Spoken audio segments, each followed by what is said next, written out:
सदान में 15 अगस्त पर मबनी तकरीर पेश करें।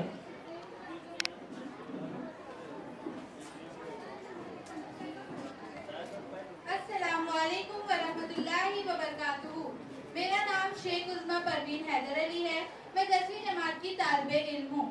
आज मैं आप लोगों के सामने यौम आज़ादी पर तकरीर पेश करना चाहती हूँ। हम अपनी जान के दुश्मन को अपनी जान कहते हैं। हम अपनी जान के दुश्मन को अपनी जान कहते हैं। मोहब्बत की इसी मिट्टी को मुल्के हिंदुस्तान कहते हैं। मुल्के हिंदुस्तान कहते हैं।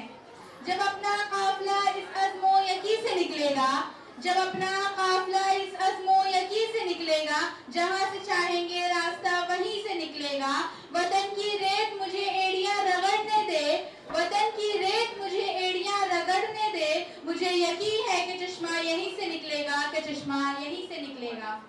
सदरे वक़ार तमाम असातिज़ा इकराम और मेरे प्यारे साथियों, सबसे पहले आप तमाम नाज़रीन को मेरी तरफ से मुल्क हिंदुस्तान की आज़ादी की बहुत बहुत मुबारकबाद। ये वही आज़ादी का दिन है कि जिसको हासिल करने के लिए हमारे आबा व अजदाद ने कितनी मुश्किलात का सामना किया।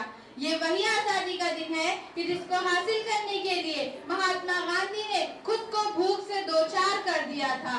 और ये वही आज़ादी का दिन है कि जिसको हासिल करने के लिए अशफाकुल्लाह खान ने फांसी के फंदे को चूम लिया था। और ये वही आज़ादी का दिन है कि जिसको हासिल करने के लिए जब सरदार भगत सिंह को फांसी के फंदे पर चढ़ाया गया तो उन्होंने ये अल्फाज निकाले कि अब भी जिसका खून न खौला खून नहीं वो पानी है। अब भी जिसका खून न खौला खून नहीं वो पानी है। जो देश के काम आए ना बेकार की वो जवानी है, बेकार की वो जवानी है। सदरे वक़ार हिंदुस्तान की तारीख बोल रही है कि हिंदुस्तान को आज़ाद करवाने में बहुत से लोगों ने अपना अहम रोल अदा किया है। हज़रात, इस चमनिश्ताने आलम का पत्ता पत्ता और बूटा बूटा इस बात पर शाहिद है कि हमारा मुस्लिम तबका उन असहाबे फिक्र और नजर और वारताने क़ल्ब व जिगर का तबका है जिन्होंने मुल्क के हर दौर में उम्मत की रहनुमाई और दस्तरगी फरमाई है। हज़रात, ये मुस्लिम तबका उन असहाबे फिक्र और नजर का काफिला है जिन्होंने हर दौर में बातिल का सामना किया है। जब भी बातिल ने हक को चैलेंज दिया उन्होंने उस चैलेंज को कबूल किया और सर वक़्त मैदान में आ निकला और जम बेखौफी के साथ बातिल का सामना किया है। हज़रात, जब हिंदुस्तान की मुकद्दस सरजमीन पर अंग्रेजों का नापाक साया पड़ा और वो अपनी शातिराना चालों से मुल्क के मालिक बन बैठे, हिंदुस्तानियों को गुलाम बनाया जाने लगा, तो ऐसे नाजुक वक्त में जिस शख्स ने सबसे पहले आलम बगावत बुलंद किया वो शाह अब्दुल अजीज बिन वलीउल्लाह देहलवी रहमतुल्लाह अलैह हैं। यही वो मुजाहिद है जिसने वक्त में सबसे पहले मुसलमानों के नस्बुल ऐन का ऐलान फरमा दिया था। शाह अब्दुल अजीज की वजह से अंग्रेजों की नींदें हराम हो गई और जगह जगह पर आज़ादी के शोले भड़कने लगे थे। शाह अब्दुल अजीज की वजह से ही हमें ये आज़ादी मिल पाई है।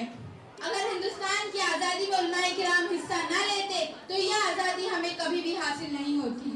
हज़रात, अंग्रेज मौलिक मिस्टर टॉमसन अपनी याददाश्त में लिखता है कि अंग्रेजों ने 1864 से लेकर 1866 तक उलमाए किराम को खत्म करने का फैसला कर लिया था।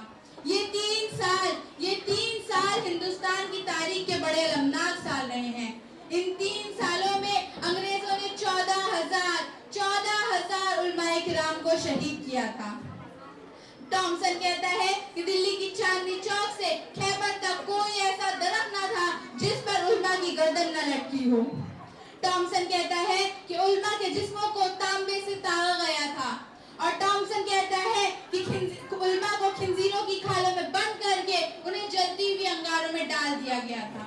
टॉमसन कहता है कि लाहौर की शाही मस्जिद में एक दिन में 80 उलमाए किराम को शहीद किया जाता था। अगर हम बहादुर शाह जफर की बात करें तो बहादुर शाह जफर को जब 1857 के हंगामे में रंगून की काली कोठियों के पीछे ढकेला गया और अंग्रेज आए और उन्होंने ये कहा था कि दमदमे में दम नहीं अब खैर मांगो जान की, दमदमे में दम नहीं अब खैर मांगो जान की, ए जफर ठंडी पड़ी शमशीर तो तब जफर ने जो अल्फाज और जो जवाब दिए उन अंग्रेजों को वो ये थे कि गाजियों में बू रहेगी जब तलक ईमान की, गाजियों में बू रहेगी जब तलक ईमान की, तख्त लंदन तक चलेगी तेज हिंदुस्तान की। हजरात, ये हमारी खुशकिस्मती है कि हमारे मुल्क में हिंदू भी पैदा हुआ, मुसलमान भी पैदा हुआ, सिख और ईसाई भी पैदा हुआ, लेकिन सबसे बड़ी बदकिस्मती तो ये है कि यहाँ पर इंसानियत पैदा ना हो सके। अगर हम इन मराहिब को भूल कर यहाँ पर अमन का परचम लहराए तो हमारा मुल्क सज जाएगा, संवर जाएगा और इसका जो डंका है वो विदेश तक गूंजेगा। हजरात, आखिर में चंद अशआर पेश करके आपसे इजाजत लेना चाहूंगी। एक दूजे का हम सभी सम्मान करेंगे, एक दूजे का हम सभी सम्मान करेंगे, झगड़ा न कभी हिंदू मुसलमान करेंगे। नफरत जो फैलाए हमें आपस में लड़ाकर, नफरत जो फैलाए हमें आपस में लड़ाकर, उसके खिलाफ हम जंग का ऐलान करेंगे। जान से भी प्यारा है हमें अपना तिरंगा, जान से भी प्यारा है हमें अपना तिरंगा, इसके लिए अपनी जान को भी कुर्बान करेंगे, झगड़ा न कभी हिंदू मुसलमान करेंगे। अस्सलाम वालेकुम वरहमतुल्लाहि वबरकातुहू।